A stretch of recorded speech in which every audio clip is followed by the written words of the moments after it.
வணக்கம் நேயர்களே, மற்றும் ஒரு கேளுங்கள் தரப்படும் நிகழ்ச்சியூடாக உங்கள் அனைவரையும் சந்திக்கின்றோம். இன்றைய நிகழ்ச்சியில் நாங்கள் ஜில் என்ற ஒரு டாபிக் பேச இருக்கின்றோம். அதாவது ஏர் கண்டிஷனிங் சம்பந்தமாக பேச இருக்கின்றோம்.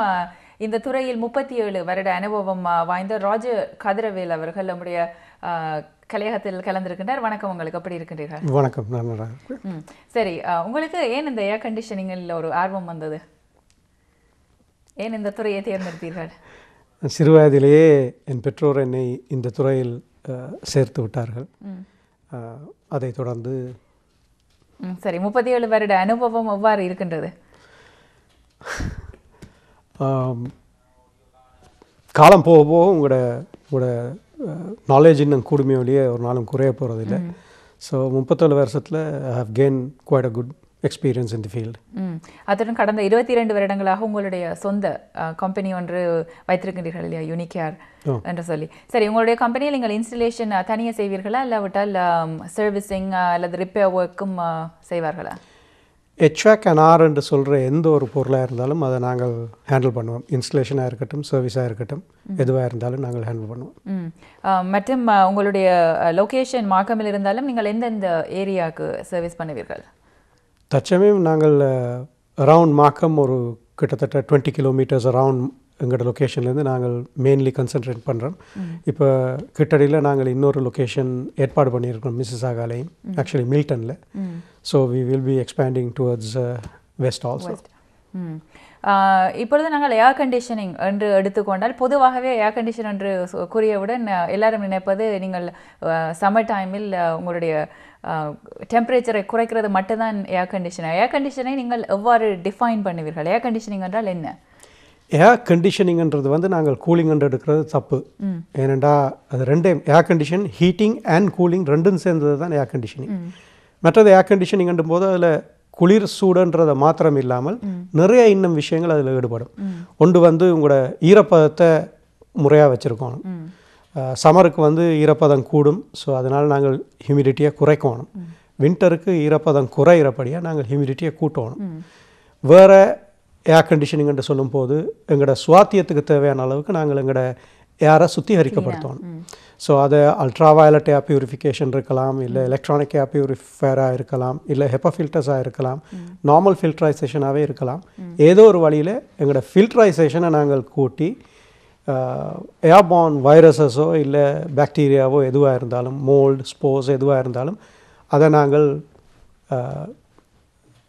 இல்லாமாக்குனீங்கன்னா உங்களோட வீட்டுக்குள்ளே இருக்கிற சுவாத்தியத்துக்கு சுத்தமாக இருக்கும். இப்போ நிறையா வீடுகளில் வந்து உங்களுக்கு நாஷியாவாக இருக்கலாம். நீங்கள் சரியான முறைக்கு வீட்டுக்குள்ளே வந்தால் உங்களுக்கு சுகம் இல்லாத மாதிரி தோணும், வெளியே இருந்தால் நல்லா இருக்கும்.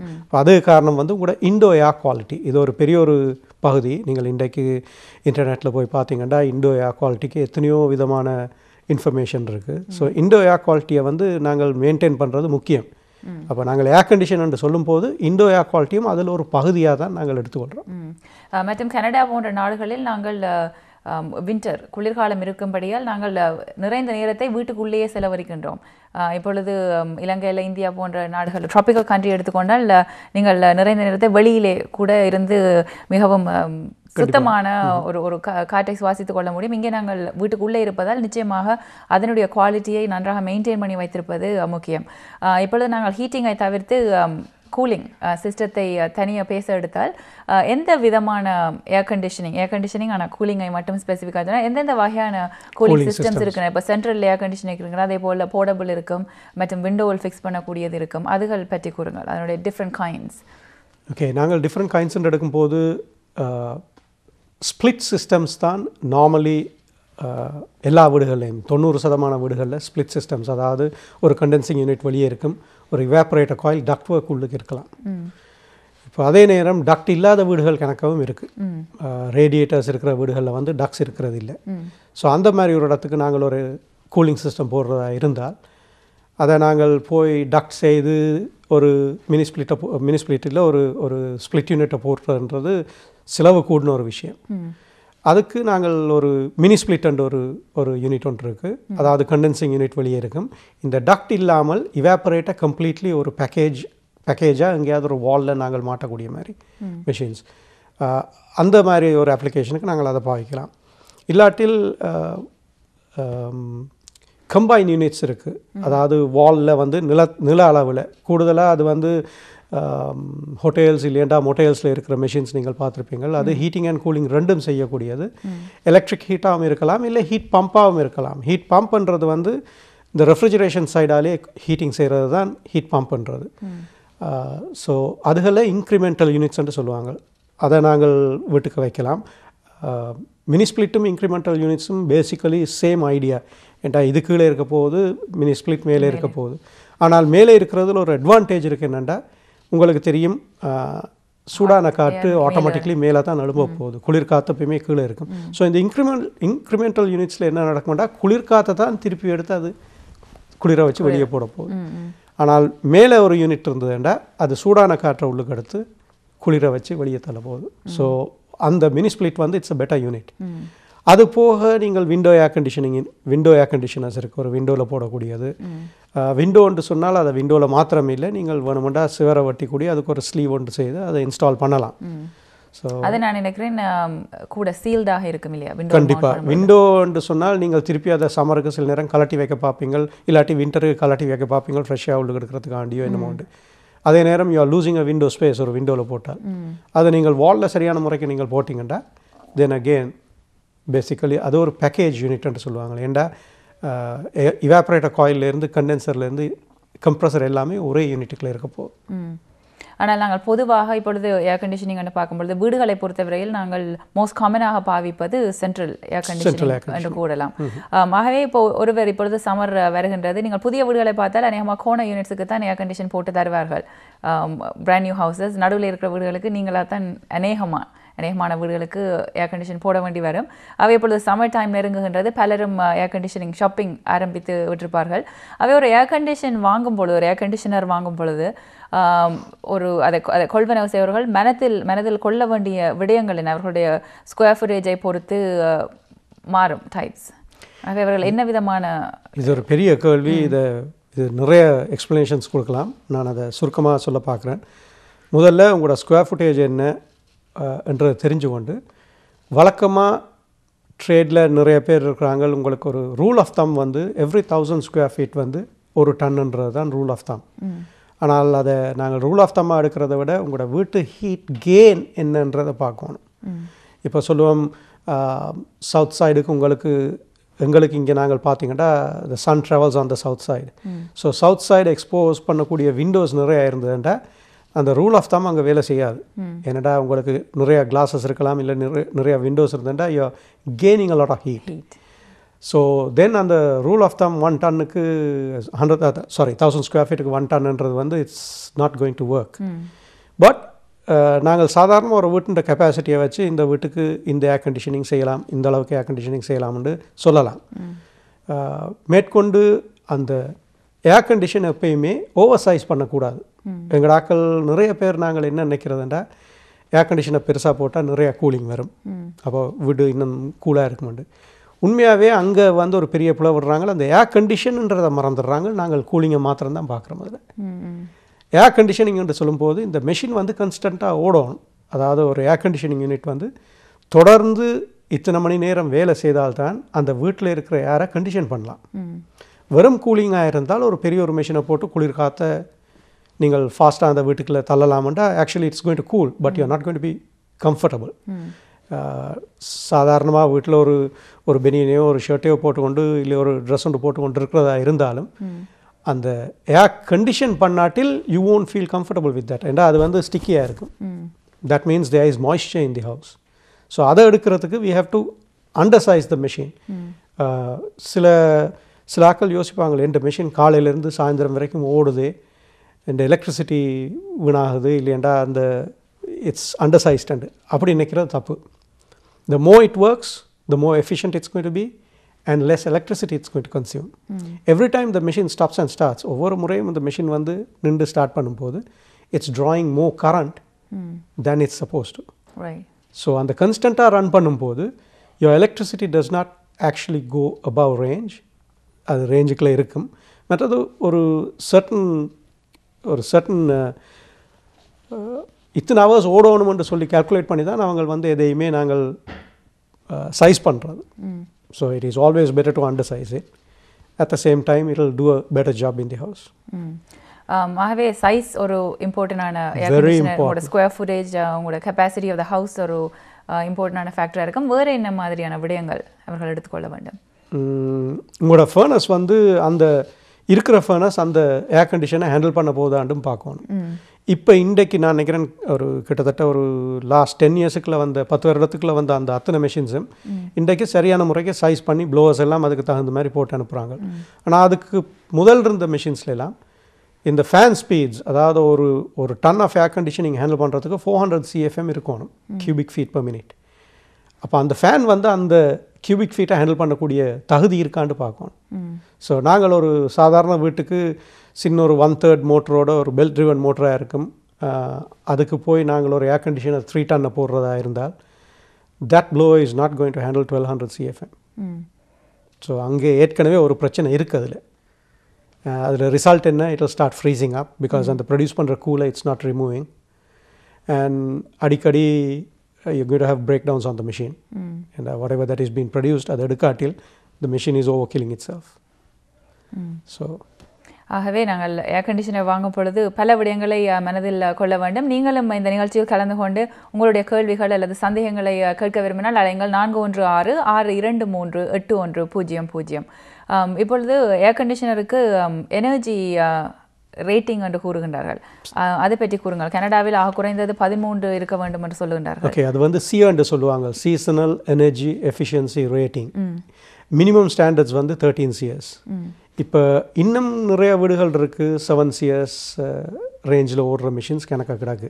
But the machines are running, அதனால் அதை போய் பெருசாக மாற்றி யாரும் செய்ய போகிறது இல்லை.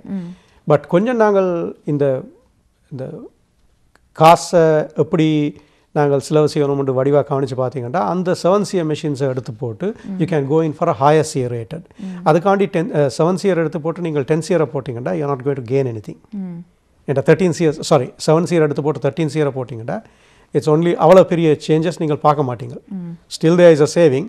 அதுவும் rule of thumb every CR you will gain $10 தான் ஒரு குத்து மதிப்பாக சொல்லக்கூடியது. பட் CR ரேட்டிங் கூட கூட இப்போ 14.5, 15, 16, 17, 22 வரைக்கும் CR ரேட்டிங்ஸ் இருக்குது. ஆனால் அதே நேரம் அந்த CR கூட கூட உங்களோட டாலர் ஃபிகரும் கூடிக்கொண்டே போகுது. And the higher the CR, lower the electricity bill is. So naturally மெஷினும் பெருசாக வரப்போகுது. வெளியில் இருக்கிற கண்டென்சிங் யூனிட் வந்து பெண்ணாம் பெரிய யூனிட்டாக இருக்கும். இவாப்ரேட்டர் காயிலுக்குள்ள டக்டுக்குள்ளே போகிற இவாப்ரேட்டர் காயிலும் பெண்ணாம் பெருசாக இருக்கலாம். ஸோ CR ரேட்டிங்கை நாங்கள் பெருசாக வேண்டிட்டோம்னு சொல்லி உங்களோட டக்ட் ஒர்க்கோ இல்லை உங்களோட ஃபர்னஸோ அதோட குவாலிஃபை ஆகாட்டில் then that is a waste. So உங்களோட சிஸ்டம் என்ன ஹேண்டில் பண்ணக்கூடியது, அதை எவ்வளவு தூரம் எத்தனை CRs அதை ஹேண்டில் பண்ணலாம்ன்றதை பார்த்து அதுக்கு தகுந்த மாதிரி நார்மலி ஒரு 14.5 to 16 CR is a very descent machine. இப்பொழுது மாடல்ஸ் என்று எடுத்துக்கொண்டால் அல்லது ஒரு மேனுஃபேக்சரர்கிட்ட எந்த விதமான பல நேம் பிராண்ட்ஸ் மார்க்கெட்டில் இருக்குது, ஆகவே எந்த விதமானது நல்லது என்று நீங்கள் ரெக்கமெண்ட் பண்ணுவீர்கள்? இது ஒரு கஷ்டமான கேள்வி. என்னடா நாங்கள் இந்த மெஷின் நல்லது இந்த மெஷின் கெட்டது என்று சொல்கிறதுல பிரயோசனம் கிடையாது. நீங்கள் மார்க்கெட்டுக்கு, அதாவது கனடாவில் விற்கப்படுற எந்த ஒரு பொருளும் ஒரு ஸ்டாண்டர்ட் இருக்கணும், which is call CSA, Canadian standard association certification இருந்தால் தான் அதை விற்கலாம். ஸோ கெனடியன் ஸ்டாண்டர்ட் அசோசியேஷன் அந்த சர்டிஃபிகேஷன் இருக்கிற எந்த யூனிட்டாக இருந்தாலும் they are okay. But price wise வித்தியாசம் வரலாம். வேணுண்டா அந்த மெஷினில் இருக்கிற பெல்ஸ் அண்ட் விசில்ஸ், எந்தெந்த மெஷினுக்கு என்னென்ன பொருள் இருக்குது, அதுண்ட என்னென்ன கம்போனன்ட்ஸ் இருக்குது, என்னென்ன சேஃப்டிஸ் இருக்குது, எப்படி டிசைன் பண்ணியிருக்கிறாங்க, அதுண்ட CR ரேட்டிங் என்ன, அந்த CR ரேட்டிங் எழுதியிருக்கிறது உண்மையான CR ரேட்டிங்கா, அது என்னென்று ஒருவர் செக் பண்ணுவது? Very simple. நீங்கள் போய் வந்து ஹராய், அதாவது HRAI heating refrigeration institute of கனடான்ற வெப்சைட்டுக்கு போயிட்டு இந்த மெஷின் எத்தனை CRண்டு அதில் பார்க்கலாம். ஏண்டா அவங்க வந்து காமன் இந்த எல்லா மேனுஃபேக்சரர்ஸுக்கும் அவங்க வந்து ஒரு காமனாக கொடுக்குற ஒரு இது உண்டு. ஸோ அவங்க யாரையும் சப்போர்ட் பண்ணி இவங்களோட மெஷின் நல்லது இவங்களோட மெஷின் கூடாதுன்னு சொல்ல போகிறது இல்லை. ஸோ நீங்கள் ஹராய் வெப்சைட்டுக்கு போனீங்கன்னா என்ன மெஷின் வேண்ட போகிறீங்க, இல்லாட்டி அதில் கொடுத்துருக்கோம் இந்த மாடல் நம்பர் இத்தனை CRs இருக்குது, ஆனால் நாங்கள் கண்டென்சிங் யூனிட்டை மாத்திரம் இது ஓகே 16 CRs என்று சொல்லிட்டு சீப்பான ஒரு காயிலை போட்டிங்கன்னா you are going to lose that CR rating. அந்த மெஷினும் அந்த உள்ளுக்கு இருக்கிற காயிலும் இட் ஹேஸ் டு மேட்ச். சில நேரங்களில் 16 மெஷினை இந்த காயில் இன்னும் நல்ல வடிவாக டிசைன் பண்ண காயிலாக இருந்தால் 16.5 to 17 years அச்சீவ் பண்ணலாம். So everything depends on what you going to get. 95% நாங்கள் என்ன செய்ய போகிறோம், வெளியே போய் வாட் இஸ் த சீப்பஸ்ட் ப்ரைஸ்ன்ட்டு தான் பார்க்க போகிறோம். Price is not everything. நீங்கள் முதல்ல உங்களோட வீட்டுக்கு சாதாரணமாக நாங்கள் சொல்லுவோம் 150,000 நீங்கள் 1 million மட்டும் வீட்டுக்கு இன்வெஸ்ட் பண்ணுறீங்க. நாங்கள் ஒரு அவரேஜ் எடுத்துக்கொள்வோம், ஒரு 300,000க்கு நாங்கள் ஒரு வீடு வச்சுருக்கிறோம். அந்த 300,000 வீட்டுக்கு நாங்கள் என்ன செய்ய போகிறோம், முதல்ல போய் பார்க்க போகிறது யார் சீப்பாக எந்த மிஷினை கொடுக்க போகிறாங்கன்னு. That's a very wrong way of putting it. ஆனால் அதே வீட்டில் நீங்கள் பார்த்தீங்கன்னா என்ன வாகனம் ஓடுறீங்கன்னு பார்த்தீங்கன்னா ஒரு BMW இல்லைண்டா ஒரு Mercedes Benz ஓடுவாங்க. அப்போ 15-20 நிமிஷம் இருக்க போகிற ஒரு காருக்கு அந்த விலை கொடுக்க போகிறது கிட்டத்தட்ட 12 மணி நேரத்துக்கு மேலே இருக்க போகிற வீட்டுக்கு கணக்கு பார்க்குறது ரொம்ப தப்பான அபிப்பிராயம். ஸோ காசை பார்க்கத்தான் வேணும் இல்லையண்டே இல்லை, பட் காசுக்கு தகுந்த பொருள் கிடைக்குதான்றதை பார்க்கணும்.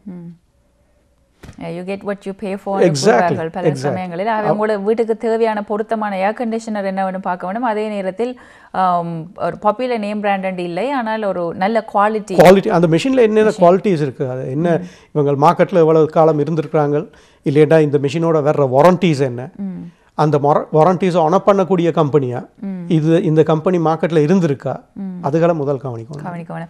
இப்பொழுது ஒரு ஏர் கண்டிஷனருடைய லைஃப் டைம் எவ்வளவாக இருக்கும், எவ்வளவு காலத்துக்கு நீங்கள் ஒரு மெஷினை பாவிக்க முடியும்? சாதாரணமாக ஒரு machine anyway within 20 years use ஆகிட்டுதுண்டா தட்ஸ் குட் லைஃப். ஆனால் 95% 20 years ஓடாத மிஷின்களுக்கு முக்கியமான காரணம் இன்ஸ்டலேஷன். இப்போ இதே நான் இன்னொரு உதாரணம் மட்டும் சொல்கிறேன். நீங்கள் ஒரு வாகனத்தை வண்ட போகிறீங்க, that vehicle is ready to go, you just start it and it's ready to go. But an air condition is not like that. It comes in 2 different boxes. அதை உங்களோட வீட்டுக்கு கொண்டு போய் அதை பூட்டுற நேரம் எப்படியும் பூட்டிட்டு போகலாம். ஒரு கத்துக்குட்டி கூட அதை போய் போட்டுட்டு இன்றைக்கு ஓட்டுனா இந்த கூலிங் வருதுன்னு சொல்லிட்டு போகலாம். ஆனால் அதில் நிறைய விஷயங்கள், இதை நீங்கள் விவரமாக சொல்ல போனீங்கன்னா மணிக்கணக்காக பேசலாம். இதில் there is a lot to consider when you do an air conditioning installation. அது அவ்வளவு சரியாக செய்கிறாங்களா? முக்கால்வாசி பேர் என்ன செய்வாங்க, ஒரு ஏர் கண்டிஷனை விற்பாங்க சீப்பஸ்ட் ப்ரைஸுக்கு. யாரையாவது ஒரு சப்கன்ட்ராக்டர் எவ்வளோ சீப்பாக ஒரு ஆளை கொடுத்து அந்த வேலையை செய்ய முடியுமோ அப்படின்ட்டு கொடுத்துட்டு போயிடுவாங்க. நாளைக்கு நீங்கள் அந்த கம்பெனியை கால் பண்ணிங்கன்னா அவங்கள ஆன்சர் பண்ணி இந்த உடனே ரெஸ்பாண்ட் பண்ணுறாங்களான்றதை முதல் கவனிக்கணும். இப்போ ஒரு சப்கன்ட்ராக்டருக்கு கொடுத்து ஒரு வேலையை செய்யும் போது அந்த வித்த கண்ட்ராக்டருக்கும் சப்கன்ட்ராக்டருக்கும் எந்த விதமான சம்பந்தமும் இருக்காது. ஏண்டா வேலையை முடிச்சாச்சு, காசு எடுத்தாச்சு, இனி அவரை பிடிக்கிறது கஷ்டம். அப்போ அப்படி இல்லாமல் ஒரு கம்பெனியில் எம்ப்ளாயீஸ் இருக்கிறாங்களா, இவங்களை நீங்கள் போய் செக் பண்ணலாம். பெட்டர் பிஸ்னஸ் பியூரோவில் பார்க்கலாம், ஹராய் ஹீட்டிங் அண்ட் ரெஃப்ரிஜரேஷன் இன்ஸ்டியூட்டில் பார்க்கலாம். இவங்களுக்கு எதிராக ஏதாவது கம்ப்ளைண்ட்ஸ் இருக்கா, இல்லை at least are these people members ஏதாவது ஒரு முறையான ஒரு எஸ்டாப்ளிஷ்மெண்ட்டோட மெம்பராக இருக்கிறாங்களா என்றதுகளை வச்சு கவனித்து you can determine how good this கம்பெனிஸ்ன்றது. இப்பொழுது இப்போ ஏர் கண்டிஷனுக்கு ஒரு லைஃப் டைம் 20 வருடம் என்று கூறினீர்கள். அதுக்கு இடைப்பட்ட காலத்தில் ஏதாவது சர்வீஸ் செய்ய வேண்டி இருக்குமா, அல்லது வாங்கினால் அது பலதாகம் வரைக்கும் பாவிக்கலாமா, அல்லது ஒரு ரெகுலர் சர்வீஸ்? ஒரு ரெகுலர் சர்வீஸ் கண்டிப்பாக இருக்கணும். ஒரு காருக்கு நீங்கள் 5000 கிலோமீட்டர் ஓடிட்டால் ஆயில் சேஞ்ச் ஒன்று செய்கிற மாதிரி ஒரு ஏர் கண்டிஷனுக்கு நாங்கள் ஆயிலோ இல்லை கேஸோ சேஞ்ச் பண்ண போகிறது இல்லை. ஆனால் இந்த ஏர் கண்டிஷனை வெளியே நிற்க போகிற ஏர் கண்டிஷனை, ஒரு ஏர் கண்டிஷனை டிசைனை பார்த்தீங்கன்னா சைடால் ஏர் எடுத்து மேலால் எரியுது. அப்போ அப்படின்னு பார்க்கும்போது நீங்கள் இந்த சைடில் அப்சார்ப் பண்ணும்போது எவ்வளவு டஸ்ட் கலெக்ட் பண்ணுது, எவ்வளவு பார்ட்டிகல்ஸை அது உள்ளே கொண்டு வருது. இந்த கண்டென்சிங் யூனிட் முழுக்கவே பிளாக் ஆகிறதுக்கு சான்ஸ் இருக்குது. நீங்கள் கண்டென்சிங் யூனிட் பிளாக் ஆக அதோட எஃபிஷியன்சி குறையும். ஸோ எவ்ரி இயர் இது ஒரு டெக்னீஷியனை கூப்பிட்டு செய்யணுன்ற அவசியம் கிடையாது. நீங்கள் if you know exactly what you are doing, ஒரு ஹோஸாலே நீங்கள் spring time before starting the air கண்டிஷனை ஒரு வடிவாக க்ளீன் பண்ணி டிப்ரீஸ் ஒன்றும் இல்லாமல் சுத்தமாக க்ளீன் பண்ணி அதுன்ற வெளியே ஒரு கண்டென்சர் மோட்டர் இருக்குது, அந்த மோட்டரையும் ஆயில் பண்ணணும். ஆனால் அதே நேரம் 6 மாதம் ஓடாமல் இருந்த மிஷின் ஸ்டார்ட் பண்ணுறதுக்கு முதல் அந்த சிஸ்டத்தில் கேஸ் இருக்கான்றதை நாங்கள் பார்க்குறது முக்கியம்.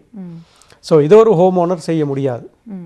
ஸோ ஒரு ஸ்டார்ட் அப் செய்கிறதுக்கு நிறைய கம்பெனிஸ் இன்றைக்கு ஒரு சர்வீஸ் ப்ரோக்ராம் வச்சுருப்பாங்க. சம்மருக்கு ஒரு முறை, ஸ்ப்ரிங்குக்கு ஒரு முறை, ஃபாலுக்கு ஒரு முறை ஃபர்னஸையும் ஏர் கண்டிஷனிங்கையும் பார்த்துட்டு போவாங்க. அப்படி ஒரு சர்வீஸ் ப்ரோக்ராமில் இருந்தால் அது நல்லது. That means you are saving saving your property. சும்மா சொல்லுவோம், உங்களோட சிஸ்டத்தில் கேஸ் இல்லாமல் போயிட்டுது, ஆனால் நீங்கள் மிஷினை ஸ்டார்ட் பண்ணிட்டீங்க. ரிசல்ட் என்ன? You are going to kill that compressor. So that's a failure. So அதால் நீங்கள் இன்னும் கூட தான் செலவழிக்க போகிறீங்களே ஒழிய you are not going to save anything. So அந்த சர்வீஸுக்கு இப்போ ஒரு காருக்கும் நீங்கள் ஆயிலை மாற்றாமல் அந்த இதுக்கு நாங்கள் ஸ்பெண்ட் பண்ணாமல் ஓடிக்கொண்டே இருந்தால் நிச்சயமாக அந்த காருங்க நிற்க தான் போகுது. அதே தான் இங்கேயும் நடக்க போகுது. So it's a matter of maintenance வந்து முக்கியம். சரி, நன்றி. நான் இதுவரை நினைத்துக்கொண்டதை ஏர் கண்டிஷன் என்றால் 30 நாள் வரும் ஆஃப் பண்ணினால் நின்று விடும் என்று. அது மட்டுமில்லை, அது சம்பந்தமாக பல விடயங்கள் இருக்கின்றன. நாங்கள் ஒரு சிறிய இடைவெளி எடுத்துக்கொண்டு மீண்டும் தொடர்ந்து நிகழ்ச்சியை எடுத்துச் செல்ல போகின்றோம். நீங்களும் கலந்து கொள்ள விரும்பினால் அலையுங்கள் 4166238100.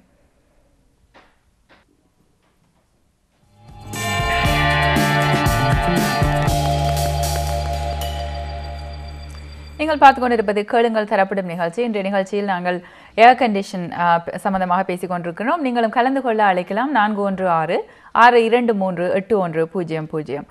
நாங்கள் இடைவெளிக்கு முன்னதாக மெயின்டெனன்ஸை பற்றி மேலோட்டமாக பேசியிருந்தோம். நான் நினைக்கிறேன் அதை பற்றி கொஞ்சம் விவரமாக செல்லலாம் என்று.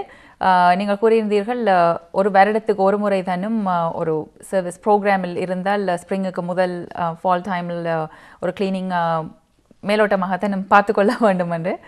இதை ஒரு ஹோம் ஓனர் தாங்களாக செய்யக்கூடியதற்கு இதன் வசதி இருக்கின்றதா? என்னென்னத்தை நாங்கள் நிச்சயமாக பார்த்துக்கொண்டோம்? மெஷினில் பார்த்தால் தெரியுமா வெளியில் டிப்ரீஸ் அல்லது தூசிகள் இருந்தால்? கண்டிப்பாக. இன்னொரு முக்கியமான விடயம், இந்த மிஷினை நிறைய பேர் வந்து ஒரு கவர் விற்பாங்க, அதை போட்டு மூடி வைப்பாங்க வின்டருக்கு. அது செய்கிறதால 20 வருஷம் இருக்கக்கூடிய மிஷின் 5 வருஷமும் தாங்காது. அதுக்கு முக்கிய காரணம் என்னென்னா, நீங்கள் அந்த கவரை போட்டு மூடி வின்டருக்கு வடிவாக கட்டி விட்டீங்கன்னா கீழே இருக்கிற ஸ்னோவோ இல்லை தண்ணியோ எதுவோ சூரிய ஒளிப்பட்டு இவாப்ரேட் ஆகத்துறாங்க. அந்த அந்த மூடின அந்த கவருக்குள்ளே ட்ரப் ஆகிற எந்த ஒரு பார்ட்டிகல்ஸ், அதாவது மாய்ஸ்சர், தண்ணி, அது கண்டென்சேட் இவாப்ரேட் பண்ணி மேலே வந்து கண்டென்சேட் பண்ணி பழையபடி தண்ணி சொட்டா கீழே தான் விழப்போகுது. அப்போ உள்ளுக்கு இருக்கிற அவ்வளோ கம்போனன்ட்ஸும், எலக்ட்ரிக்கல்ல இருந்து மெக்கானிக்கல் கம்போனன்ட்ஸ் எல்லாமே இட் ஸ்டார்ட்ஸ் ரூயினிங்.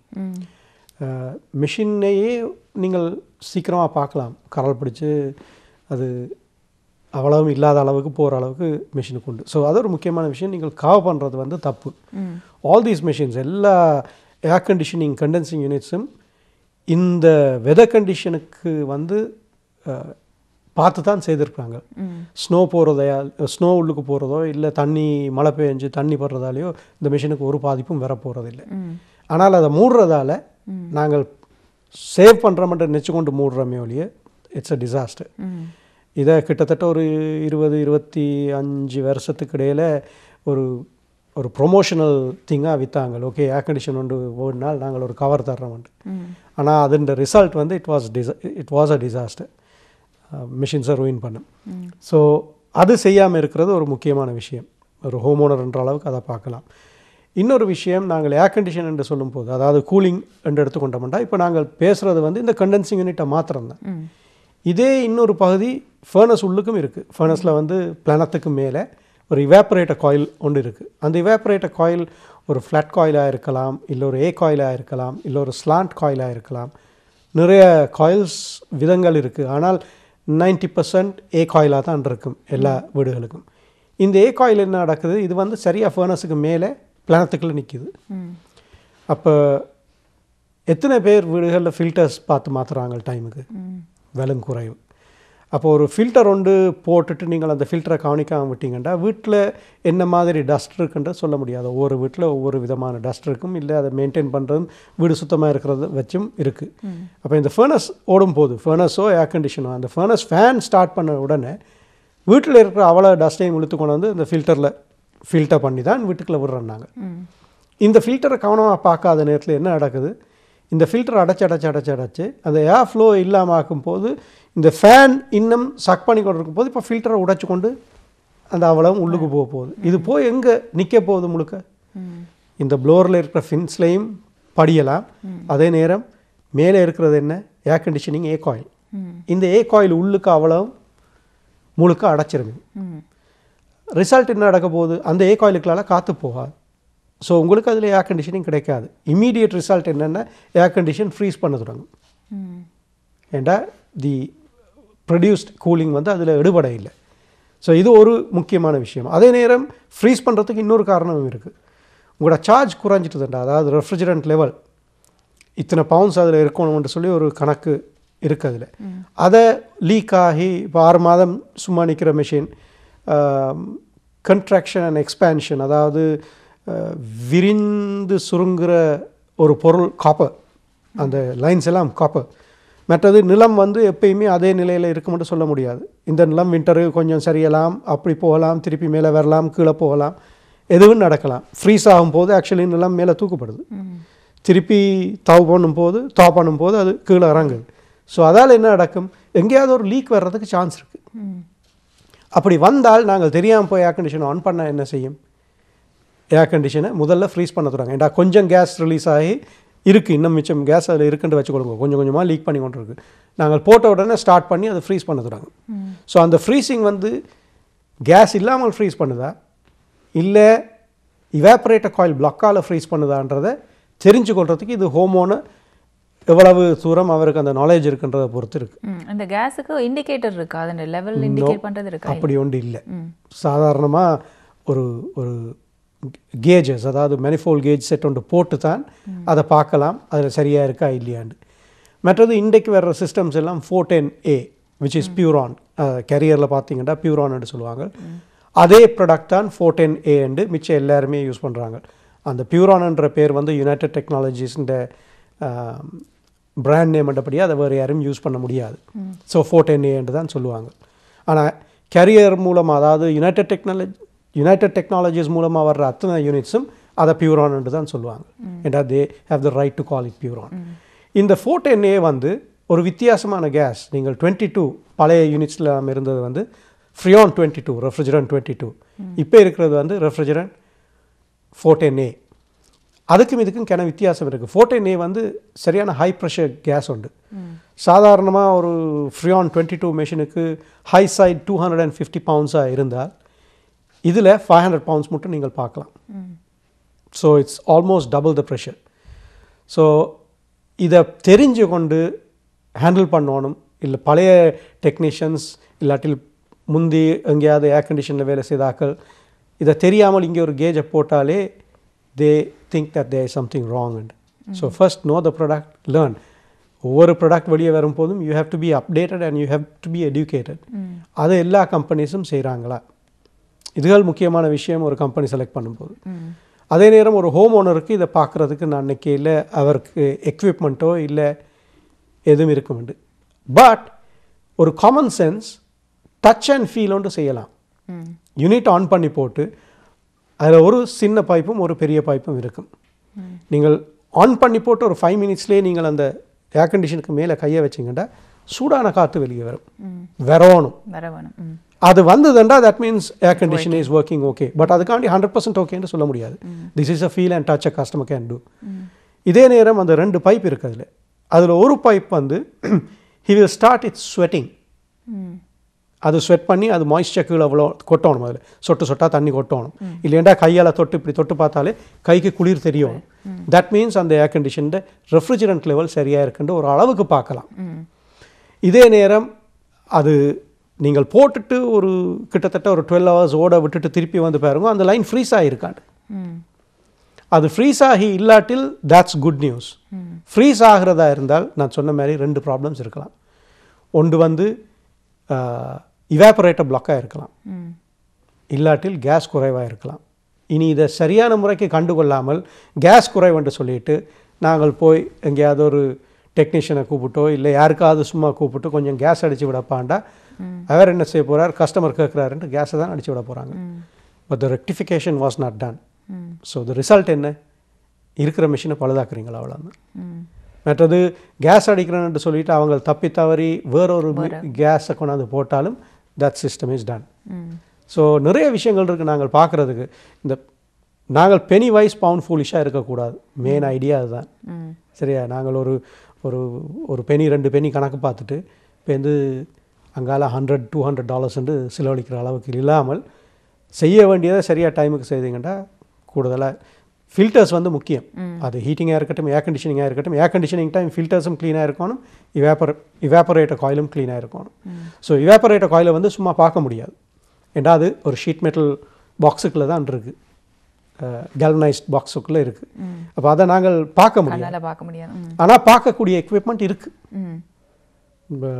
ஒரு நல்ல ஒரு கம்பெனியாக இருந்தால் அதை டேமேஜ் பண்ணாமல், வட்டி கொத்தாமல், சாதாரண வட்டி கொத்தினா பார்க்கலாம், ஷீட் மெட்டில் வெட்டினாலே உள்ளுக்கு அப்படின்ட்டு தெரியும். அப்படி வட்டி கொத்தி பார்க்காமல் உள்ளுக்கு என்ன மாதிரி இருக்குன்னு பார்க்கக்கூடிய அளவுக்கு இன்றைக்கு எக்யூப்மெண்ட் எல்லாம் இருக்குது. ஸோ ஒரு when you select a company, make sure they are fully equipped, they are knowledgeable, they are up to date, இன்றைக்கு அவங்களோட ஸ்டாண்டர்டுக்கு இருக்கிறாங்களா. certain institutionsக்கு நீங்கள் வந்து மெம்பராக இருந்தால் ஆட்டோமேட்டிக்லி யூ அப்டேட்டட். சுருக்கமாக சொல்கிறேன், ஒரு ஹராய் என்ற மாதிரி ஒரு இன்ஸ்டிடியூஷனோட நீங்கள் வந்து மெம்பராக இருந்தால் you have to be educated to get into that. ஸோ அந்த மாதிரி பார்த்து எடுத்தாலும் என்ன உங்களோட ஏமாறக்கூடாது, அவ்வளோதான்.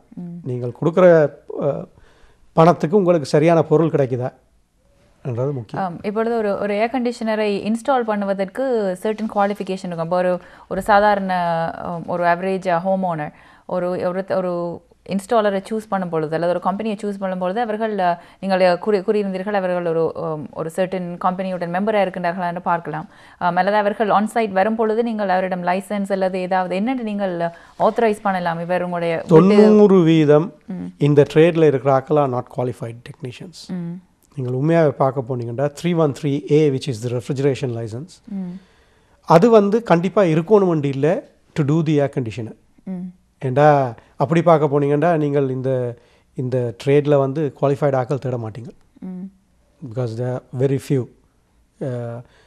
ஆனால் இன்ஸ்டாலர்ஸ்ன்னு பார்க்கும்போது there are millions of installers in the country.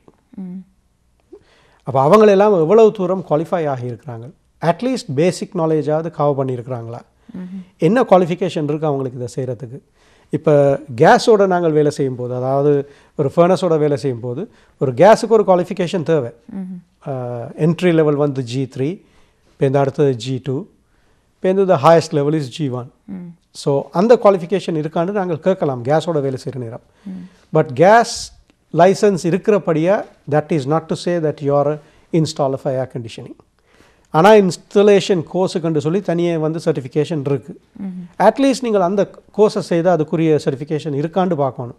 இல்லாட்டில் அந்த கம்பெனியில் யாராவது ஒரு ஆள் அந்த சர்டிஃபிகேஷன் இருக்கா, somebody has to supervise this installation to make sure it is done right. So இதுகள் பார்க்க வேண்டியது முக்கியம். நீங்கள் மெயின்டெனன்ஸ்லேயே பலவிதமான ரிப்பேர்களையும் கவர் பண்ணி விட்டீர்கள். அதனால் ஒரு ஏர் கண்டிஷனர் எடுத்து அதுக்கு வரக்கூடிய பிரேக் டவுன்ஸ் அல்லது காமன் ரிப்பேர் இஷ்யூஸ் என்னவாக இருக்கும்? எலக்ட்ரிக்கலாக இருக்கலாம், இல்லாட்டி மெக்கானிக்கலாக இருக்கலாம். இதுதான் ரெண்டு முக்கியமான விஷயங்கள். ரெண்டு பகுதி தான் இருக்குது, எலக்ட்ரிக்கல் அண்ட் மெக்கானிக்கல். மெக்கானிக்கல் சைடில் பார்த்தீங்கன்னா it can be a defective condenser fan motor or a burnt out condenser fan motor. அதெல்லாம் mechanical, but it comes slightly under electrical. Electrical முதல் இருக்கா, ஒரு மிஷினுக்கு நீங்கள் வேலை செய்யும் போது கம்ப்ரஸர் மாத்திரம் வேலை செய்து கண்டென்சர் மோட்டர் வேலை செய்யாட்டில் அது ஏனன்றதை முதல் பார்க்கணும். So there is a problem. ஒரு கண்டென்சர் மோட்டர் வேலை செய்யாட்டில் you shouldn't be running the compressor, because அந்த கம்ப்ரஸரை கூல் பண்ணுறதுக்கு தான் அந்த ப்ரொடியூஸ் பண்ணுற ஹீட்டை, கண்டென்சர் ப்ரொடியூஸ் பண்ணுற ஹீட் எடுக்கிறது தான் அந்த condenser fan motor. If that is not removed then you killing the compressor. அது உண்டு. மற்றது முக்கியமான நேரங்களில் தேர் இஸ் அ ஹேபிட், எல்லோரும் போய் பிரேக்கர் ஆஃப் பண்ணி போட்டுருவாங்க வின்டருக்கு, ஏர் கண்டிஷன் அண்ட் பிரேக்கரை. என்னட்ட கேட்டிங்கன்னா அதுவும் இந்த பெனி வைஸ் பவுண்ட் ஃபூலிஷ்ன்ற மாதிரி தான் அதுவும். ஏனெண்டா நாங்கள் ஒரு சொற்ப காசை சேவ் பண்ணுறோம்ட்டு சொல்லிவிட்டு நாங்கள் பெரிய ஒரு ப்ராப்ளத்தை வெளியே உருவாக்குறோம். இந்த ரெஃப்ரிஜரண்ட் வந்து it travels to the coldest spot.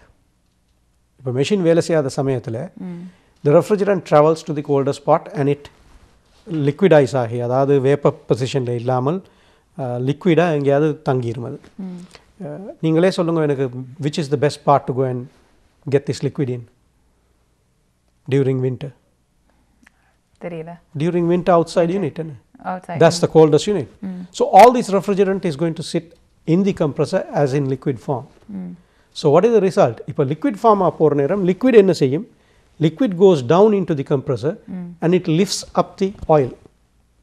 எல்லா கம்ப்ரஸருக்குள்ளேயும் எண்ணெய் இருக்கு என்ன, அந்த எண்ணெய் தான் it keeps all the moving parts working perfect. இந்த லிக்விட் ரெஃப்ரிஜரண்ட் கீழே இருந்து இந்த ஆயிலை தூக்கின உடனே என்ன செய்யும், கம்ப்ரஸர் ஒரு பக்கம் சக் பண்ணி டிஸ்சார்ஜால் வெளியே தள்ளுறது. சக் பண்ணும்போது இந்த ஆயில் எல்லாத்தையும் சக் பண்ணி அது நார்மலாகவே சாதாரணமாக கொஞ்சம் ஆயில் சிஸ்டத்துக்குள்ளே ஓடி கொண்டு தான் இருக்கும். ஆனால் இந்த லிக்விட் போய் அங்கே தங்குறதால இருக்கிற முக்கால்வாசி ஆயிலை அதை சக் பண்ணி வெளியே தள்ளிடும் சிஸ்டத்துக்குள்ள. அப்போ அது அவ்வளோ ஆயிலும் கண்டென்சருக்களால் போய் வேப்பரேட்டுக்களால் போய் திருப்பி வரும். சில நேரங்களில் ஆயில் ஸ்லக்கே இருந்து அது அந்த மெஷின் வேலை செய்யாமல் இருக்கலாம். ஆனால் இங்கே என்ன நடக்குது, மெஷினுக்கு இப்போ கம்ப்ரஸருக்கு it's lost it's oil. What is the result? You're going to have a seized compressor. The moving parts க்கு lubrication இல்லாமல் அது சீஸ் பண்ண போகுது. அந்த எலக்ட்ரிக்கல் ஆன் பண்ணி வைக்கிறதால ரெண்டு விதமாக இதை நாங்கள் ப்ரிவென்ட் பண்ணலாம். ஒன்று வந்து கம்ப்ரஸருக்கே ஒரு இது இருக்கும், ஒரு ஹீட்டிங் காயில் வந்து கம்ப்ரஸருக்கு கீழே போட்டியிருப்பாங்க. So that will be energized all the time and it will keep the refrigerant liquid refrigerant out of the compressor.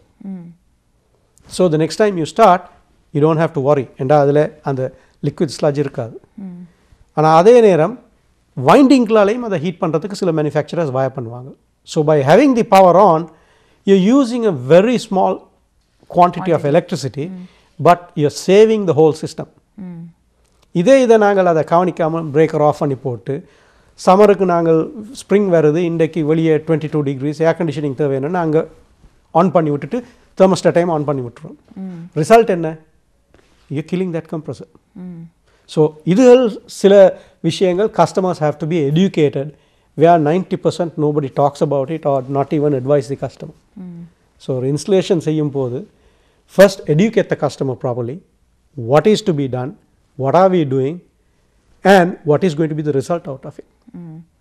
So educating the customer is a must. இப்போ நீங்களே சொல்லுங்க, எவ்வளவு சீப்பாக போட்டு போகக்கூடிய ஒரு சப் கான்ட்ராக்டர் வந்தானண்டா நின்று கஸ்டமருக்கு விளங்கப்படுத்த போகிறானா எதையாவது இல்லை, நாங்கள் தான் பொருத்தமான கேள்விகளை 3 hours he will do it and he will try to run away. 1 hour ஓட முடியுமாண்டா he is out, because the more air conditioners he installs the more money he gets. So he doesn't care இது குவாலிட்டியா இல்லை சரியாக போடுறாங்களா. ஒரு இவாப்பரேட்டர் coil வைக்கிறதுக்கே நிறைய விஷயங்கள் பார்க்கணும். 95% nobody does that. Why? Because of the price conscious. நாங்கள் அப்படி இல்லாமல் if we really do a proper job, cross my fingers என்று சொல்லணும். நான் இவ்வளோ காலம் இன்ஸ்டால் பண்ண ஒரு மெஷினும் எனக்கெல்லாம் கால் பேக்ஸ் வர்றது இல்லை. எனக்கு அது ஒரு கவலை, ஏனெண்டா இந்த கஸ்டமருக்கு ஒரு முறை போட்டிட்டால் அதுக்கப்புறம் அந்த கஸ்டமரை நான் பார்க்குறது இல்லை, அன்லஸ் நாங்களாவே கால் பண்ணி ஏதாவது கேட்டாலே ஒழிய. இல்லை, அதை நீங்கள் நல்ல விடயமாக தான் எடுத்துக்கொள்ள வேண்டும் இல்லையா. பிரச்சனை வரவில்லைன்னா அது குட் சைன். பட் அகெயின் எனக்கு எல்லாம் கஸ்டமர்ஸ் அந்த திருப்பி எங்கேயாவது அவங்களுக்கு இன்னொரு பிரச்சனை வேற ஒரு பிரச்சனை இருந்து தான் கால் பண்ணாலே ஒழிய அதிகமாக நான் இன்ஸ்டால் பண்ணுற ப்ராடக்ட்ஸுக்கு எனக்கு வந்து கால் பேக்ஸ் வந்து குறைவு. நான் ஜீரோன்னு சொல்லலாம். ஒரு கால் பேக் இருந்தாலும் we make sure that it is done right away and my customer base is very satisfied. எனக்கு தெரிந்து கம்ப்ளைண்ட் வரவில்லை எனக்கு கவலைப்படும் முதலால் நீங்களாகத்தான் இருப்பீர்கள். ஆனால் அவர்கள் நெட்வொர்க் பண்ணி வரும் பலருக்கு அந்த நல்ல செய்தியை சொன்னார்கள் என்றால் நல்லதுன்னு நினைக்கிறேன். உண்மையாகவே நான் சொல்ல போனால் இவ்வளோ காலம் நான் பிஸ்னஸில் இருக்கிறதுக்கு முதல் காரணம் வந்து வேர்ட் ஆஃப் மவுத் தான். என் அட்வர்டைஸ்மெண்ட்ஸ் வந்து குறைவு. நான் ட்ரை பண்ணி பார்த்துட்டேன், அட்வர்டைஸ்மெண்ட்ஸ் வந்து ஒர்க் பண்ணுறது சரியான குறைவு. But the main idea is you do a good job, for sure you are going to be in business and everybody will say something good about you. சரி, நாங்கள் அடுத்ததாக இன்னும் ஒரு சிறிய இடைவெளி எடுத்துக்கொள்ளும் நேரம். நீங்கள் கூட இதன் ஏர் கண்டிஷன் சம்பந்தமாக கேள்விகள் இருந்தால் நிகழ்ச்சியில் கலந்து கொள்ள முடியும். 4166238100. ஒரு சிறிய இடைவெளி எடுத்துக்கொண்டு நிகழ்ச்சி தொடரும்.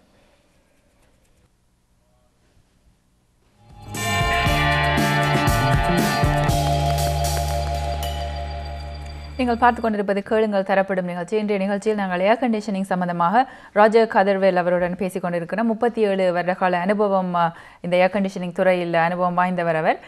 சரி, அடுத்ததாக ஒரு நேரை சந்திக்க இருக்கின்றோம். பிரேம் அழைப்பில் இருக்கின்றீர்கள். வணக்கம். வணக்கம் பிரேம். வணக்கம். ஆமாம், பேசுங்கள். இந்த நிகழ்ச்சியை நீங்கள் எடுத்துக்கொண்டு வந்ததுக்கு உங்களுக்கு முதல்ல நாங்கள் தேங்க் பண்ண வேணும். அவர் சொன்ன மாதிரி நாங்கள் ஏர் கண்டிஷனர் வடிவறைக்கு கட்டி வச்சு கொண்டு இந்த பிரேக்கர் எல்லாம் மூவ் பண்ணி வச்சு கொண்டிருக்கிறவரால் நாங்களும் அப்படித்தான் செய்யறது. இது எங்களுக்கு ஒரு எஜுகேஷனல் ஷோவா இருந்தது. மற்றது ஒரு கொஸ்டின் என்னன்னா, எங்களுக்கு ஏர் கண்டிஷன் ஆன் பண்ணினா மேலுக்கு பேஸ்மெண்ட் மெயின் ஃப்ளோர் எல்லாம் ஓகேயா இருக்கும், பெட்ரூம்ஸ் ஸ்டில் வார்மாவே இருக்கும், அந்த குளிர் வாரது குறைவா இருக்கும். அதுக்கு என்ன செய்யலாம்? அவருடைய வீட்டின் அமைப்பாக இருக்கலாம். பிரேம், இதுக்கு நீங்கள் என்ன செய்யணும்னா, முதல்ல ஒரு ஏர் பேலன்சிங் செய்யணும். உங்களோட பெட்ரூம் தான் லாங்கஸ்ட் ரன்னாக இருக்கலாம் அந்த டக்ட் ஒர்க்கில். நீங்கள் ஸ்டார்ட் பண்ணி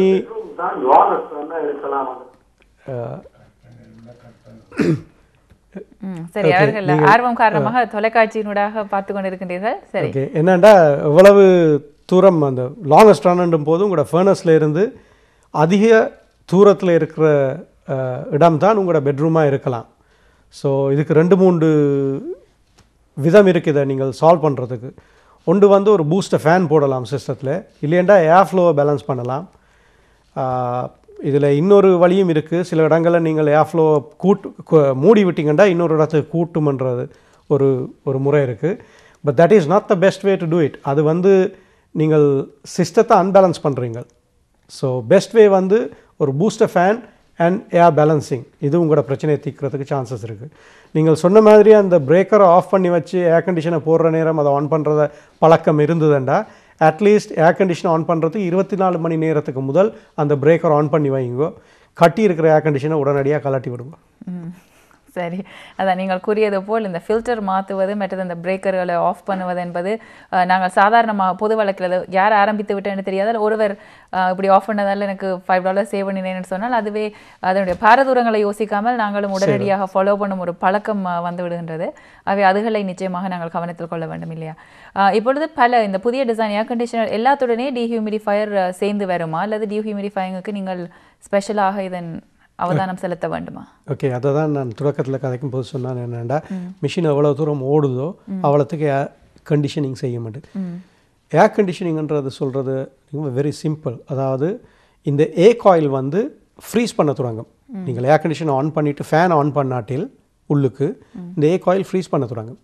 ஃப்ரீஸ் பண்ணால் என்ன செய்ய போகுது, அதில் இருக்கிற பார்ட்டிகல்ஸ் எல்லாமே ஃப்ரீஸ் பண்ணும். என்ன நீங்கள் இந்த ஃபேனை விடுறதால அதை என்ன செய்யுது, வீட்டுக்குள்ளே இருக்கிற முழு ஏரையும் இந்த ஃபர்னஸ் டக்டுக்களால் இந்த காயிலை தாண்டி கொண்டு போகுது.